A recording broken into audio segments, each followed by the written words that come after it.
기대했던 혁신 총리는 없었습니다. 박근혜 대통령이 황교안 법무부 장관을 새로운 국무총리 후보자로 지명하면서 공안 통치 부활이라는 비판이 이어지고 있습니다.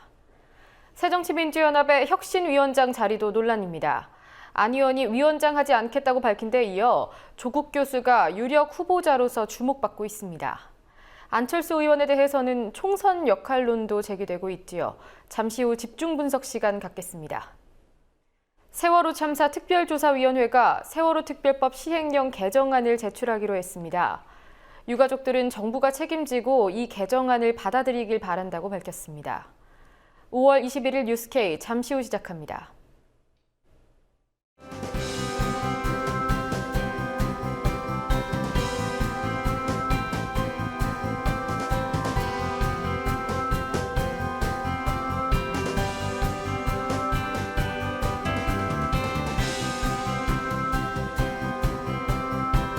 (4월 6일부터) 뉴스K가 퇴근길에 함께합니다.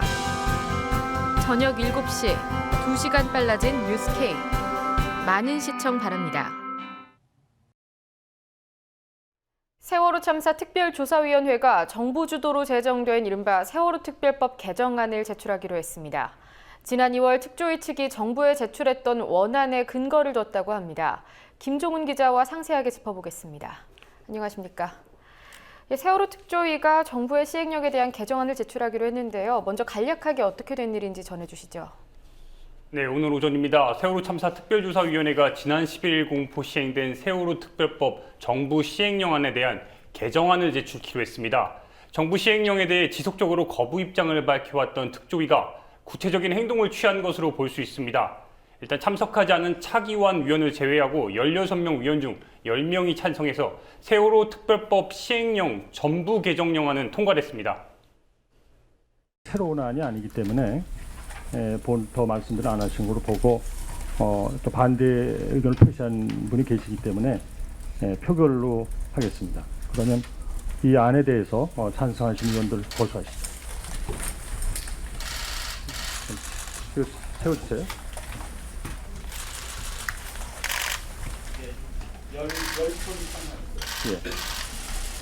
10분 찬성하셨기 때문에 이 안은 통과된 것으로.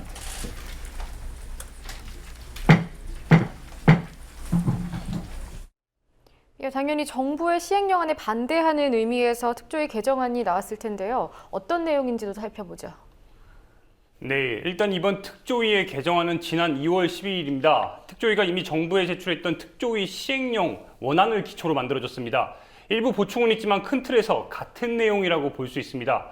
원안과 마찬가지로 일식 3국의 조직 형태를 유지했고 정원 역시 정무직 상임위원 5명을 제외한 직원 120명을 고수했습니다. 공무원과 민간 직원 비율 또한 50대 70으로 원안 그대로를 유지했습니다. 다만 이번 개정안 중 원안과 가장 다른 점은 과태료 징수가 추가됐다는 점입니다. 즉 빠른 조사 활동을 진행을 위해서 특조위가 직접 과태료를 부과할 수 있는 권한이 추가된 겁니다.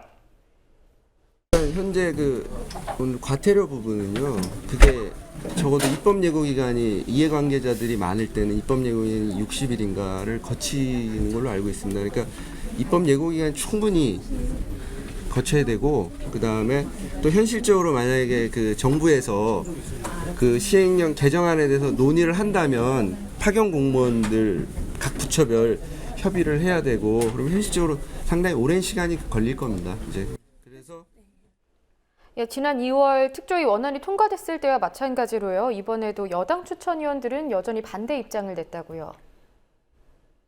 네, 그렇습니다. 지난 2월 원안 통과 때와 마찬가지로 이번에도 여당 추천위원들은 특조위 시행령에 대한 반대 의견을 지속적으로 말했습니다. 조대한 부위원장은 원안과 같은 내용으로 개정안을 정부에 보낸다 한들 이게 과연 실현 가능성이 얼마나 있겠냐며 위원회 활동을 개시한 이후 기존 시행령이 커버하지 못하는 부분을 다듬는 게 더 낫지 않겠냐고 말했습니다. 석동현 위원 역시 개정안 같은 중요 안건에 대해서는 전원 표결 대신에 전원 합의체 형식으로 의결하자는 반대 의견을 냈습니다. 현장에 유가족들도 있었다고 하던데요. 네, 유가족 30여 명이 이른 새벽부터 회의 참관을 위해 안산에서 올라왔습니다. 유경근 4.16 가족협의회 집행위원장은 특조위의 개정안 통과가 다행이라 말하면서도 다시 개정안을 제출하는 상황에 대해서 정부 책임이라고 성토했습니다. 전적으로 정부의 책임이죠. 예, 그 주어진 절차, 상식을 완전히 무시하고 이 시행령을 준비를 했고 또 강행을 했기 때문에 지금 벌어진 일이고요. 이에 대해서 정부가 자신들의 잘못을 전혀 인정하지 않죠. 정부가 만일 이 특별법 시행령에 대해서 일말의 책임이라도 혹시 느끼고 있다고 그러면 이 특조위에서 만든 개정안을 적극적으로 검토하고 받아들여야 맞다고 생각을 합니다. 한편 지난 월요일에 유기준 장관의 발언이 논란이 됐었는데요. 특조위의 활동 시한은 1월 1일부터다 이렇게 말을 했는데 특조위 측은 뭐라고 합니까? 네, 한마디로 정리했습니다. 해수부 장관이 무슨 자격으로 특조위 활동 시점을 이야기하냐며 강하게 불만을 표했습니다. 해수부 장관께서 특조위 활동 기간을 1월 1일부터라고 말씀하셨는데 해수부 장관께서 그것을 결정할 자격도 권한도 없다고 봅니다. 그것은 좀 이해할 수 없는 발언이다 이렇게 생각됩니다. 예, 최대한 그 특조위 활동 기간을 줄이려 한 의도가 아닌지 이런 의문이 계속되고 있는 것 같습니다. 이번에는 야권 소식도 좀 짚어보겠습니다. 새정치민주연합 혁신위원장 자리를 두고 내용이 끊이지 않고 있는데 오늘은 어떤 일들이 있었는지 짚어볼까요? 네, 어제 안철수 의원이 새정치연합 혁신위원장 자리에 대해 그 수용 거부 입장을 밝혔습니다. 이런 가운데 김한길 전 대표는 오늘 국회에서 열린 좌담회 문재인 대표가 대권 행보를 독주하면서 안철수, 박원순을 옆에 세우는 정도의 모양새를 갖고는 국민께 좋은 평가를 받기 어려울 것이라고 말했습니다. 김 전 대표는 어제도 당원 동지들께 드리는 공개 서한을 통해서 문재인 대표의 정치는 아무리 무능하고 무기력하고 무책임해도 새 정치니까 무조건 좋은 정치라는 식의 주장을 하는 매우 위험한 발상이라고 비난했습니다. 예, 하지만 당원들의 경우에는 당이 뭉쳐야 한다 이런 주장을 계속 강조하고 있는 걸로 알고 있는데요. 오늘은 어땠습니까? 네, 평당원들을 중심으로 당이 뭉쳐야 한다는 목소리가 이어지고 있습니다. 오늘 오후입니다. 새정치민주연합 울산광역시당 당원들이 국회로 올라와 기자회견을 했습니다. 이 자리에서 울산시 당위원장을 비롯해서 당원들이 삭발식까지 하며 당의 단결을 촉구했습니다. 지금 당내 일부에서는 4.19 보궐선거 참패의 책임을 물어서 당을 깨고 단살림을 차리려는 노골적인 해당 행위가 도를 넘고 있습니다. 쪽박 차는 것도 넘어 쪽박마저 깨자는 이런 행위가 과연 숙군정당이 제1야당의 모습인가? 예, 조국 교수의 경우 혁신위원장으로 물망이 계속 이렇게 오르내리고 있는데 오늘 또 구체적인 혁신 계획을 밝혔다고요. 네, 이틀 전에 내놓은 4대 혁신안의 연장선으로 볼 수 있습니다. 조국 교수는 어젯밤 트위터를 통해서 식견과 경륜을 갖춘 중진 의원들이 자발적으로 적지에 몸을 던져주면 정권 교체는 한 걸음 성큼 다가올 것이라고 강조했습니다. 조국 교수가 새정치연합 혁신위원장 물망에 계속 오르내리는 터라 관심이 더욱 집중됐는데요. 그러나 새정치연합 반노 인사들은 조국 교수에 대한 강한 거부 반응을 보이고 있습니다. 대표적 반노 인사 중에 한 명이죠. 조경태 의원은 어제 저녁 YTN 라디오에 출연해서 조국 교수의 훈수는 고맙지만 우리 당에도 혁신기구가 있다면서 국민들이 지금 원하는 것은 문재인 대표가 지난 재보궐선거에 책임을 지고 책임을 지는 것이라고 말해서 조국 교수에 대한 혁신위원장 영입을 반대하는 의사를 밝혔습니다. 예, 마지막으로 한 가지 소식이 더 있는데요. 이걸 어떻게 받아들여야 될지는 모르겠습니다만 김황식 전 총리가 원세훈 전 국정원장의 대법원 상고심에서 변론을 맡게 됐다. 이런 보도가 있더군요. 네, 동아일보가 오늘 보도한 내용입니다. 동아일보에 따르면 2012년 대선 당시 국가정보원 심리전단의 인터넷 댓글과 트위터 활동을 지시한 혐의 등으로 1심과 2심에서 실형을 선고받은 원세훈 전 국정원장 측이 대법원 상고심에서 김황식 전 총리를 변호인으로 고용한 것으로 확인됐습니다. 대법관 출신인 김황식 전 총리가 이미 법원에 상고 이유 보충서를 제출했다고 전해지는데요. 동아일보는 그러면서 법조계의 시각이라는 것을 전제로 해 이명박 전 대통령이 김황식 전 총리에게 직접 원세훈 전 원장의 사건을 맡아달라고 요청한 것 아니냐는 관측이 나왔다고 보도했습니다. 일단 이유야 어찌됐든 2010년 10월부터 2013년 2월까지 이명박 정부에서 국무총리를 지낸 뒤 지난해 11월 변호사 개업한 김황식 전 총리가 국정원법 위반 혐의로 구속된 원세훈 전 원장의 변호를 맡았다는 것만으로도 상당한 논란이 될 것으로 보입니다. 예, 김종훈 기자 수고하셨습니다. 박근혜 대통령이 오늘 황교안 법무부 장관을 국무총리 후보자로 지명했습니다. 현 정부의 회전문 인사가 또 한 번 반복됐다는 지적입니다. 시민단체는 황 후보자가 공안정국 조성, 야당 탄압이라는 박근혜 정부를 상징하는 인물이라면서 불통 인사임을 강조했습니다. 안은필 기자가 보도합니다. 박근혜 대통령이 오늘 새 국무총리 후보자로 황교안 현 법무부 장관을 내정했습니다. 이완구 전 총리가 사의를 표명한 지 한 달여 만입니다. 김성우 청와대 홍보수석은 오늘 오전 청와대 춘추관에서 황 후보자는 조용하면서도 철저하고 단호한 업무 스타일을 갖고 있다며 국정 수행에 있어 현실적 어려움과 난관을 해결하는 데 적임자라고 밝혔습니다. 김 홍보수석은 이어 황 후보자가 검찰 내 주요 보직을 거쳤고 박근혜 정부 출범 이후 법무부 장관으로 직무를 수행해 대통령의 국정 철학에 대해 이해가 깊다며 사회 전반에 부정부패를 뿌리뽑아 새로운 대한민국을 만들고 개혁을 이룰 수 있는 적임자라고 설명했습니다. 하지만 이번 총리 내정이 다시금 회전문 인사, 청문회 통과형 인사라는 비판이 나옵니다. 연이은 총리 낙마와 사퇴를 겪은 박근혜 대통령이 좁은 인재풀에서 총리를 찾다 보니 이미 장관 청문회를 통과한 황 후보자를 지명한 거란 분석입니다. 또한 박근혜 대통령이 강조하고 있는 정치개혁과 부패 척결 등 사정정국을 이어나가기 위해 법조인 출신을 선택했다는 의견도 있습니다. 한편 오늘 청와대가 총리 내정자를 발표하자 여야는 엇갈린 반응을 보였습니다. 김무성 새누리당 대표는 검사 출신은 총리하지 말라는 법 있느냐며 박근혜 대통령이 부정부패를 척결하고 우리 사회를 청렴한 사회로 만들겠다는 의지가 강하기 때문에 그런 역할을 충실히 잘할 사람으로서 아주 잘된 인사라고 평가했습니다. 반면 문재인 새정치민주연합 대표는 대통령에게 국민통합 의지가 그렇게도 없는 것인지 또 사람이 그렇게 없는지 실망을 금할 수가 없다며 야당과 다수 국민의 바람을 짓밟는 독선적인 인사라고 비판했습니다. 법무부 장관인 황 후보자가 국정원 대선 개입 사건과 국정원 간첩 증거 조작 사건 등 박근혜 정권의 위기 때마다 나서 방패막이 역할을 했던 점도 논란이 되고 있습니다. 국정원 대선 댓글 사건 때 검찰 수사를 방해하고 간첩 증거 조작 사건으로 국제적인 망신을 초래하는 등 민주주의를 후퇴시킨 책임자이며 비선 실세 국정농단 의혹과 친박 실세 비리 게이트에 대한 수사가 대통령의 가이드라인을 철저하게 따르도록 만든 장본인이라는 점에서 법무부 장관에서도 물러났어야 했습니다.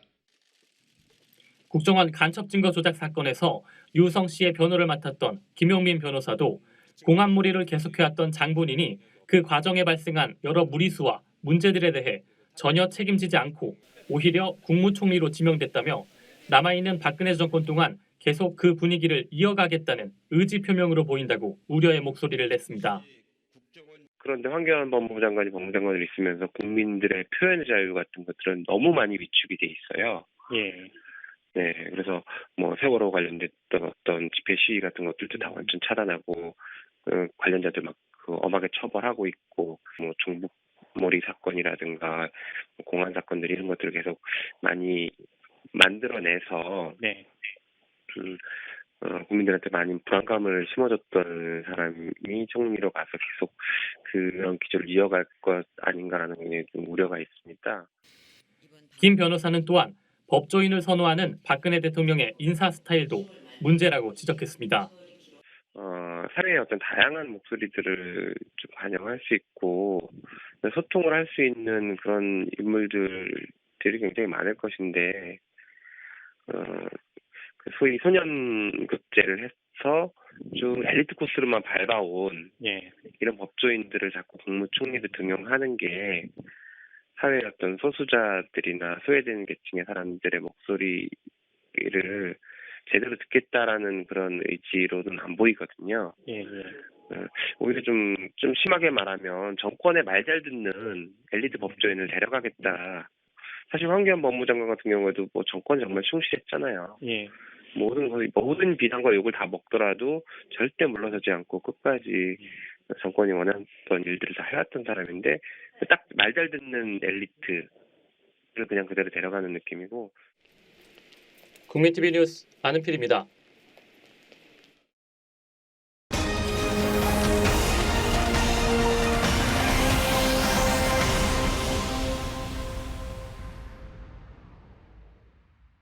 안철수 새정치민주연합 의원이 새정치민주연합 초계파 혁신기구 위원장직에 대한 거부 의사를 거듭 밝히고 있습니다.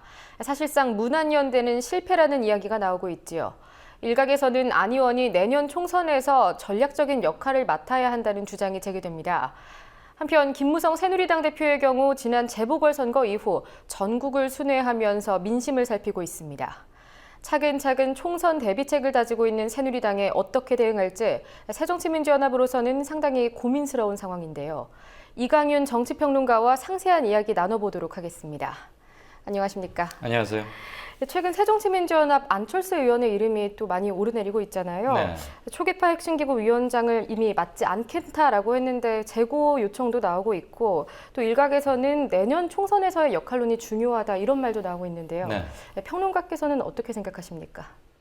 일단 지금 뭐 쇄신 얘기가 새정년에서 한두 번 나온 건 아니지만 마지막 기회를 딱 한 번의 마지막 기회를 눈앞에 두고 있기 때문에 그 어느 때보다도 지금 얘기되는 쇄신은 절체절명에 가까운 거 아닙니까? 그렇다면 깔끔하게 단합된 모습으로 결기에 차서 출발해야 하는데 그 쇄신을 진두지휘할 위원장을 뽑는 과정에서 모양새가 좋지 않죠. 더군다나 그 상대가 안철수 의원이기 때문에 예.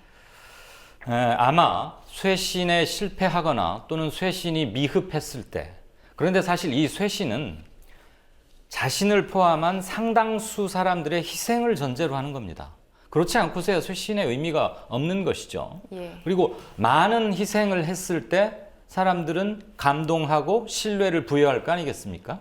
그러니까 쇄신의 책임을 맡았다는 것은 가까이로는 인기 떨어질 짓, 욕먹을 짓을 많이 해야 되는 거죠. 예.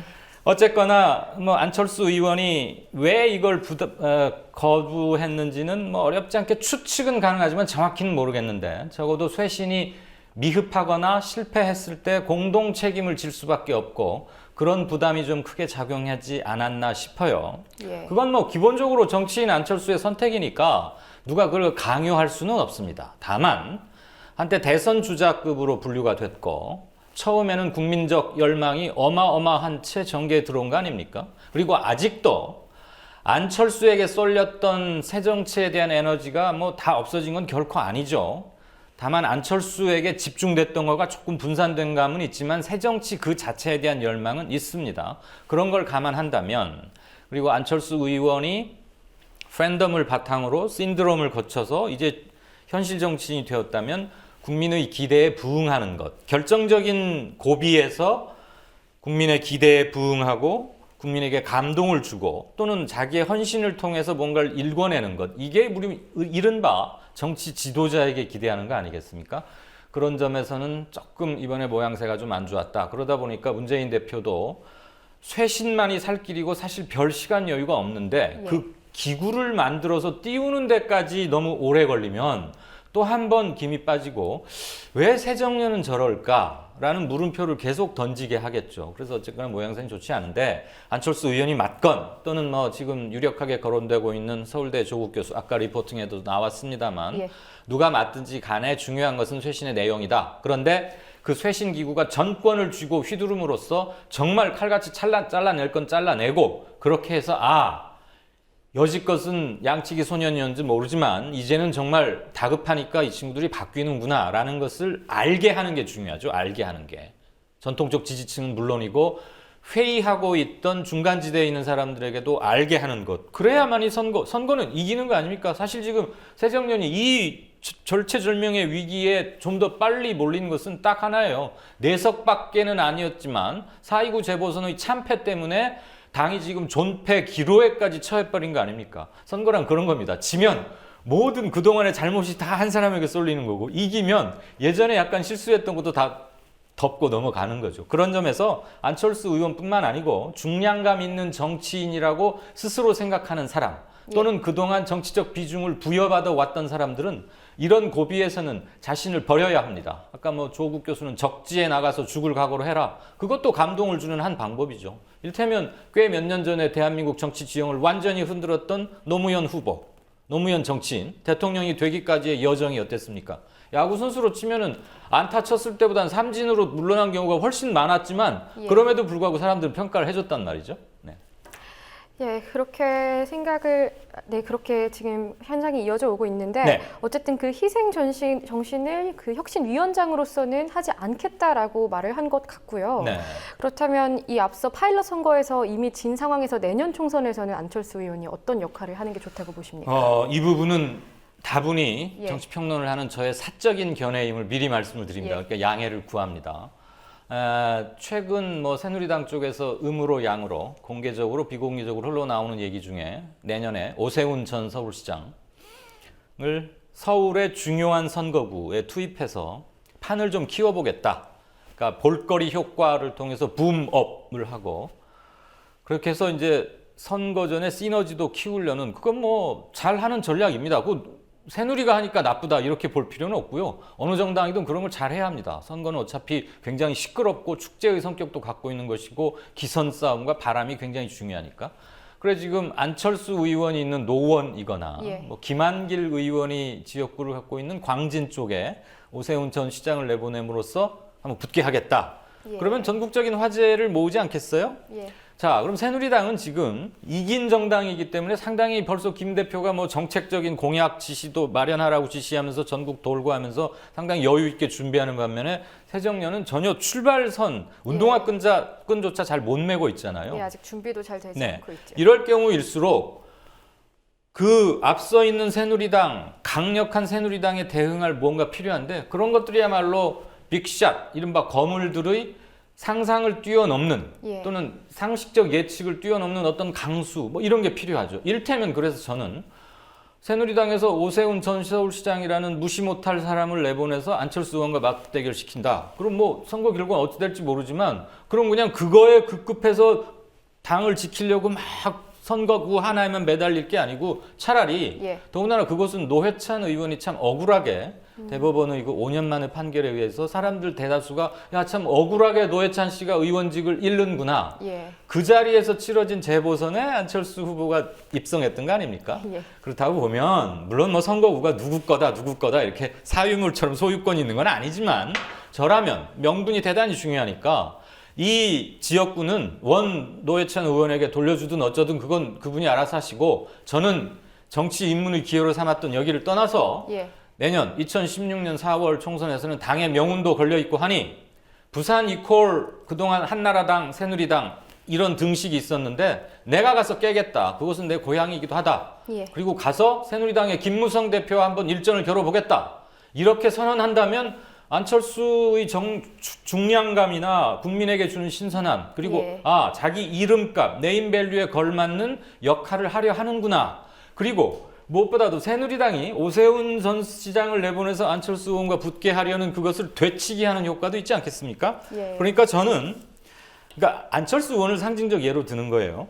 안철수 의원은 자신이 갖고 있는 잠재적 파괴력을 극대화시킬 전략적 결단이 필요한데 그게 개인 안철수에게도 좋을 뿐더러 당, 새정년에게도 전반적으로 분위기를 쇄신하는 데 굉장히 도움이 될 것이다. 예. 물론 김무성 대표가 내년 총선에 안 나올 수도 있고 예. 뭐 비례대표로 빠질 수도 있지만 어쨌거나 간에 부산에 가서 부산은 한나라당이나 새누리당 후보가 공천만 받으면 다 돼왔다. 이것을 깨자는 얘기죠. 거기에 안철수 대표가 미랄 정도가 아니라 훨씬 큰 미랄 역할을 하면 그런 기폭제가 필요하다. 그런 얘기입니다.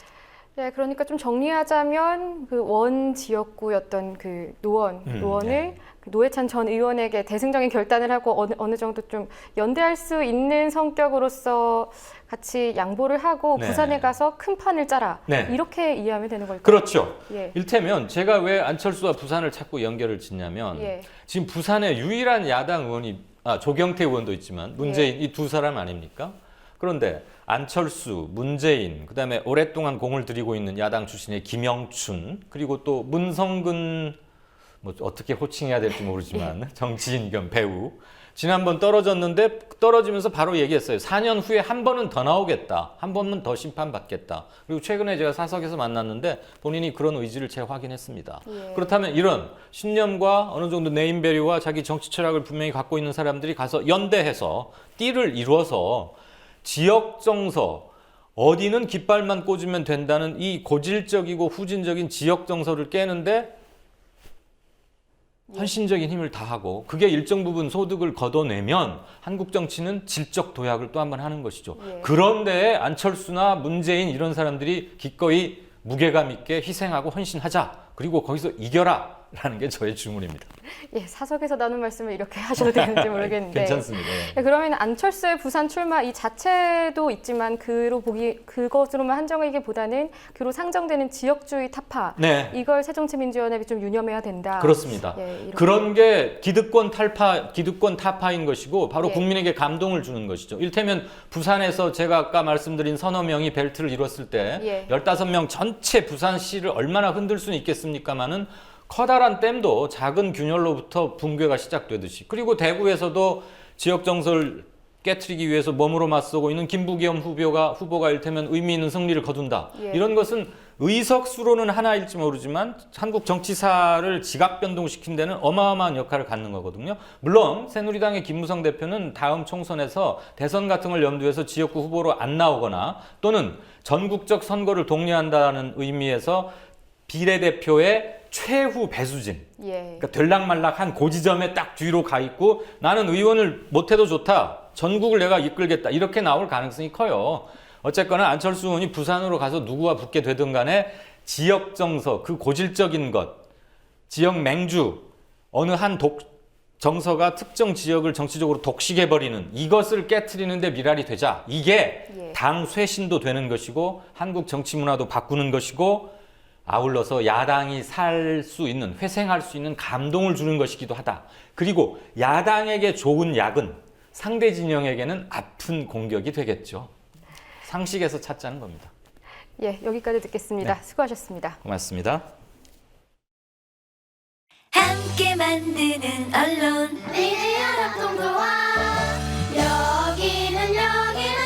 여기는 국민 TV 함께 만드는 언론 미디어협동조합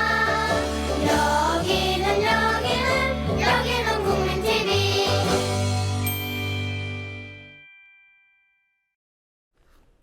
최근 전해드렸던 이른바 마인드 프리즘 사태, 사측에 의한 폐업과 전 직원 해고로 이어질 뻔했던 고비를 극적으로 넘겼습니다.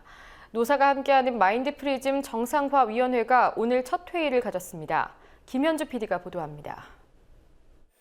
폐업 고비를 넘긴 마인드 프리즘이 오늘 정상화위원회 첫 회의를 마쳤습니다. 회의에 앞서 그간 입장을 밝히지 않았던 사측과 비노조 직원들이 처음으로 입장을 밝혔습니다. 대표를 포함한 비노조 직원 10명은 왜곡된 사실을 바로 알리기 위해 이 자리에 나섰다고 말했습니다. 폐업 이유가 경영 악화임에도 재무제표를 공개하지 않은 이유에 대해 이들은 실무자가 혼자 결정하기 어려운 상황이었다고 주장합니다. 재무제표는 작년께 공개가 안 된 건 맞아요. 그러니까 전체 주주한테는 1월에 다 공개가 됐었고 경영지원실에 요청을 했던 게 맞습니다. 근데 그 회사 재무 상태를 그러니까 제가 판단하고 내일 보낼 수는 없는 거예요. 이후 실무자가 노조 측에 대표 승인을 받으라고 했지만 노조가 받지 않았을 뿐 일부러 은폐한 것은 아니라고도 말했습니다. 아무래도 컨트롤 타워도 없고 저희가 실질적인 책임자도 없고 뭐 주총을 어떻게 해야 되는지 자료가 어떻게 나가야 되는지 이런 것들에 대해서 되게 약간 무지한 상태였고 주총 때 그러면 그 자료 열람도 어떻게 해야 되는지 얘기를 해보자라고 그렇게 물었었는데 안건을 제시를 그럼 해보자 다음에 다시 열 때 하든 지금 하든 해보자라고 얘기가 나왔었는데 그때 노조 쪽에서 제시한 바가 없습니다. 하지만 지난해 재무제표만 공개되지 않았다는 점과 현 대표가 서류상 대표기에 실질적 책임자가 아니라면서도 대표 승인을 이유로 든 것은 의문입니다. 노조 측의 재무제표 공개 요청이 한 번밖에 없었는지 사실 확인을 요청했지만 정상화위원회 첫 회의를 앞두고 입장을 밝히는 것은 부적절하다고 전했습니다. 비노조 직원들은 위장 폐업 의혹에 대해서도 억울한 심정을 드러냈습니다. 회사 폐업을 도왔던 이유는 월급을 못 주는 회사 상황을 너무 잘 알고 있어서란 겁니다. 계속 가면 어차피 그 남아있는 돈이 월급으로는 나오겠죠. 퇴직금을 못 받아요. 어떻게 생각하시겠어요? 퇴직금을 못 받는데. 한 달 더 월급을 내가 볼 때는 다 받고 그냥 나가는 게 더 좋다는 생각이 들 수도 있어요. 이들은 재정상의 문제가 해결돼 폐업을 할 필요가 없어졌다고 주장했지만 정상화위원회를 구성하는 과정에 어떤 경영상 변화가 있었는지는 확인되지 않았습니다. 농성 13일 만에 폐업 중단이 결정된 마인드프리즘은 노조, 비노조 직원 동수로 구성된 위원회를 통해 다음 달 15일까지 정상화 방안을 마련하기로 했습니다. 국민TV 뉴스 김현주입니다. 인천 송도에서 열린 2015 세계 교육 포럼이 오늘 폐막했습니다. 황우여 교육부 장관은 한국이 경쟁보다 협력을 가르치고 다양성과 평등 교육을 추구한다고 자화자찬했는데요. 학부모 단체들은 교육 현실과 괴리된 발언이라며 반발하고 있습니다. 경쟁을 중시하는 입시 위주 교육, 부를 대물림하는 불평등 교육의 현실이 해소되지 못하고 있다는 겁니다. 참교육을 위한 학부모회의 최은순 회장을 성지훈 기자가 만나봤습니다.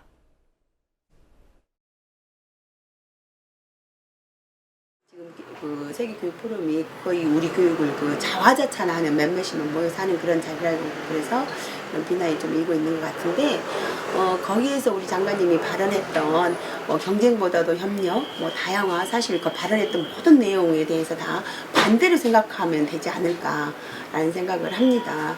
그래서 그 지금 경쟁교육 아니라고 생각하는 사람은 사실 아무도 없을 것이고요.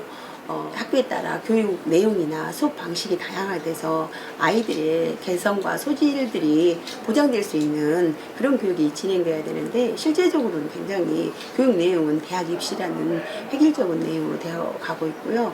그리고 또 교육에서 평등을 보장한다라고 했는데 요즘 가장 많이 회자되는 내용이 우리는 이제 교육을 통해서 개천에서는 용납할 수가 없다. 그리고 교육이 그 부모의 그 가난을 대물림한다라는 얘기들을 굉장히 많이 하고 있거든요. 그러니까 시험 성적으로 한 줄 세우게 하는 입시 교육이 가장 근본적인 것이죠. 그 대학 입시라는 것들로 인해서 사실 초고 중등 교육이 파행으로 되고 그리고 그 대학 입시에서 좋은 대학을 가기 위해서 사교육비가 늘어나고 그리고 학생들의 그 학습 노동 시간이 늘어나고 그래서 여기 보면 한 줄 세우기 그런 그 교육이 가장 큰 문제가 아닌가 생각을 합니다. 사실 그 입시 교육에 매달린 이유는 말씀하신 대로 그 입시 교육에서 좋은 대학을 가야만이 좋은 직장과 좋은 그 연봉을 받을 수 있는 것들인 거잖아요. 그렇기 때문에 저희는 이 교육 문제가 사실 노동 문제, 직업 문제, 전 사회적인 문제이거든요. 그런 문제가 같이 이렇게 풀어져야 되는 부분이라고 저희는 생각을 하고 있어요. 많은 대부분 아이들은 그 자기한테 주어진 그 몇 년간의 그 삶들은 포기를 하면서 내일의 그 포기하는 것이 내일의 행복을 위해서 필요하다라고 그렇게 하면서 견뎌내고 있는 부분들이 있죠. 참 안타깝죠. 그 청소년기 때 자기 정체성이 확립돼야 될 그 시기에 생각하지 못하고 기계적인 인간으로서 계속 애기식 그런 입시 교육만은 하다 보니까 자기가 누구인가 그런 것들에 대해서 혼란스럽다 보니까 이후에 그게 대학 생활에서 또 사회생활에서 서로 관계 맺지를 못해서 오히려 그렇게 공부를 하고 커간 아이들이 구성하는 사회가 사회 문제를 좀 많이 일으킨다고 좀 보고 있는 거죠. 사실은 저희도 이 부분에 대한 어떤 해법이 있느냐라고 했을 때는 그 해법을 어떻게 찾을 수가 없어요. 왜 폭력성이 이 아이들한테 드러나는가 봤을 때 자기들이 뭔가 억압되어 있는 것들이 있기 때문에 폭력으로 드러나는 거잖아요. 그래서 그 억압된 것을 풀어주지 않는 한 이 학교 폭력 문제는 어떻게든지 해결되지 않는다는 것이죠. 그래서 정말 우리 아이들을 근본적으로 억압하고 있는 것이 무엇인가라는 것을 짚어봐야 된다고 생각합니다.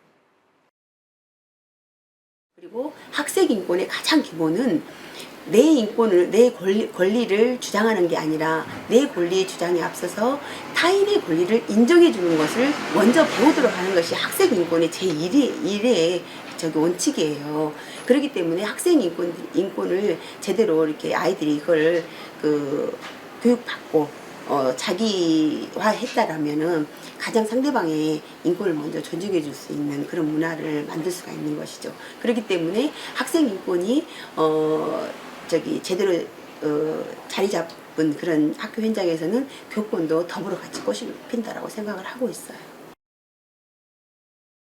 공익 광고가 있었어요. 부모는 멀리 보라 하고 학부모는 앞만 보라 한다.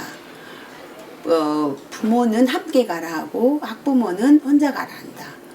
부모는 꿈을 꾸라 하고 학부모는 꿈꿀 시간을 주지 않는다. 당신은 부모입니까? 학부모입니까? 부모로 돌아가는 길이 참교육의 지름길이다 라고 이야기를 했거든요. 그게 공익 광고였어요. 근데 그 공익 광고 하면서 학부모들의 이기심을 굉장히 학부모 개인한테 돌렸던 거거든요. 학부모가 그렇게 변할 수밖에 없었던 것들은 그리고 그 사회의 모습이기 때문에 그걸 학부모 개인한테 다 변하라고 하는 것들이 아니라 사회가 책임을 지고 사회가 교육 부분에 대해서 제도적인 변화 그리고 환경적인 변화, 의식적인 변화를 해주었을 때만이 사실 해줬을 때 자연스럽게 학부모가 다시 부모로 돌아올 수 있는 것이라고 생각을 합니다.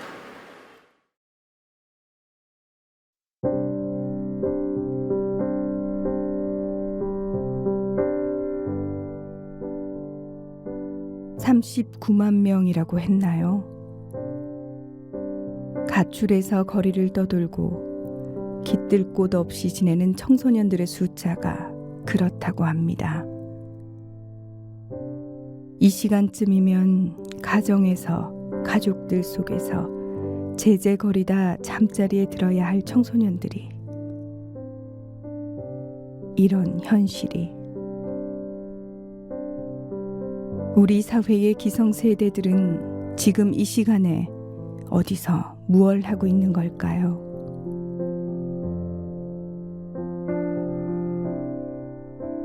칠흑 같은 봄밤, 꽃들이 지고